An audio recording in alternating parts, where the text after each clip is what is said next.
عید فطر جیسے عید فطرت بھی کہا گیا ہے اور عید افطار بھی کہا گیا ہے کہ ایک ماہ روزہ رکھنے کے بعد اللہ تعالیٰ کے فرمان کے مطابق پرہیز کی، امساک کی یا دوری اختیار کی ان چیزوں سے جنہیں روزے کے دوران جن سے دور رہنے کا حکم تھا، تو اب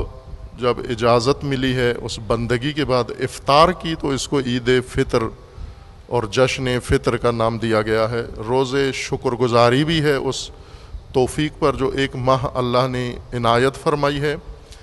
عید فطرت بھی ہے چونکہ ایک ماہ کی بندگی کے اندر انسان کی فطرت پاک ہو جاتی ہے، صاف ہو جاتی ہے، نکھر جاتی ہے اور اپنے رب سے قریب تر ہو جاتی ہے، اور فطرت کے اوپر پڑا ہوا غبار چھٹ جاتا ہے۔ انسان اس ماہ کے اندر اپنے پروردگار کے بہت قریب ہو جاتا ہے، تو اس وجہ سے یہ فطرت کا جشن بھی ہے، چونکہ فطرت کو آزادی نصیب ہوئی ہے اس ایک ماہ کے اندر، اور بندگی کے ذریعے سے فطرت کو تکامل ملا ہے، اس وجہ سے عید فطرت بھی ہے۔ اس کے احکام میں سے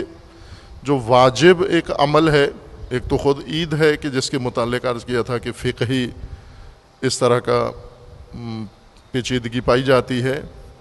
دوسرا مسئلہ زکوٰۃ فطرہ کا ہے، فطریہ یا فطرانہ واجب ہے ہر بالغ عاقل شخص پر کہ وہ اپنا فطرہ دے، اور اپنے تحت کفالت جن لوگوں کی کفالت اس کے اوپر ہے بنتی ہے عرفاً، ان کا بھی فطرانہ دے، اپنے بیوی بچوں کا یا اپنے گھر میں رہنے والے ماں باپ اگر اس کے ذمہ ہیں، یا اور کوئی ایسا فرد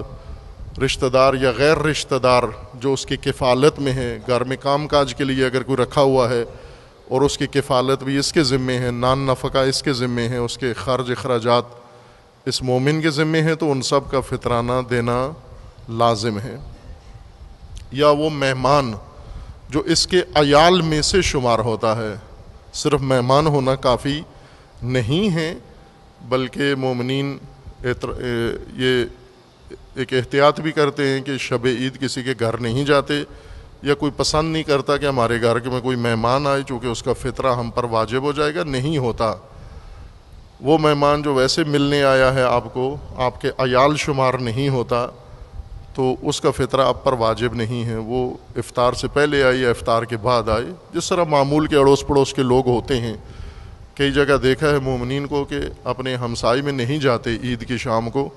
کہ ان کے اوپر ہمارا فطرہ لازم نہ ہو جائے، یا کچھ لوگ گھر چھوڑ کے چلے جاتے ہیں، گھنٹی دبنے پہ دروازہ نہیں کھولتے کہ کوئی اندر نہ داخل ہو جائے کہ اس کا فطرہ نہ پڑ جائے۔ ایسے مہمانوں کا جو ویسے آپ سے کوئی بات کرنے آئے ہیں، گپ شپ لگانے آئے ہیں، ان کا فطرہ واجب نہیں ہوتا، بلکہ بعض علماء کا یہ کہنا ہے کہ وہ مہمان جو حتیٰ آپ کے گھر رہیں گے، کسی دوسرے شہر سے آئے ہوئے رشتہ دار ہیں، دوست احباب ہیں، جنہوں نے کھانا بھی آپ کے ہاں کھانا ہے، رکنا بھی ہے رات کو، انہوں نے آپ کے گھر میں چند دن رکنا ہے، لیکن وہ آپ کے عیال نہیں ہیں، چونکہ وہ خود صاحب حیثیت ہیں، صاحب استطاعت ہیں، وہ تقریباً آپ ان کو کھانا دے رہے ہیں، ورنہ آپ نان و نفقہ ان کا آپ پر واجب نہیں ہے، چہ بسا وہ آپ سے میزبان سے زیادہ مالی استطاعت و حیثیت رکھتے ہیں۔ تو بعض علماء نے یہ بھی کہا ہے کہ ان کا بھی نفقہ، ان کا بھی فطرہ آپ پر واجب نہیں ہے، چونکہ عیال نہیں شمار ہوتے۔ عیال اس کو کہتے ہیں عربی اصطلاح میں کہ جو خود اپنی استطاعت نہ رکھتا ہو اور کسی کے ذمے ہو اس کا نان و نفقہ، جس طرح سے اولاد ہے، جس طرح سے بیوی بچے ہیں، جس طرح دیگر بعض ایسے رشتہ دار ذوی الحقوق ہیں کہ اگر یہ شخص ان کو نہ دے، نان و نفقہ نہ دے، تو کوئی اور ان کے پاس ذریعہ